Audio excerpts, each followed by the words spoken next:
Klase sa 13 ka mga tunghaan sa Bukirang Barangay sa Dakbayan sa Sugbo nga gitakda unta karong adlaw dili mahinayon kun ngano ug kanus akaha sayra nato pinaagi ni ining report. Sumani Konsel Joel Garganera ang Pangulo sa EOC nga sugdan unta karong buwana ang limited face-to-face classes base sa nasabutan sa DepEd ug sa local school board. Apan dili kini mahinayon tungod kay nangaguba man ang tunghaan human gilampor na sa bagyong Odette ug wa usab kini maayom-ayom.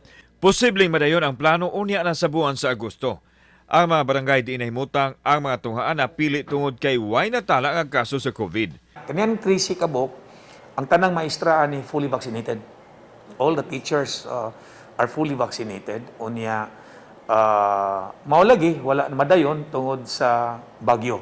Samtang, dili big deal sa EOC nga nagpabilin ang Cebu City sa Alert Level 2 bisan og padayong miubos ang kaso sa COVID. Himuon kini kahigayunan nga makapangandam alang sa mas ubos nga alert level status.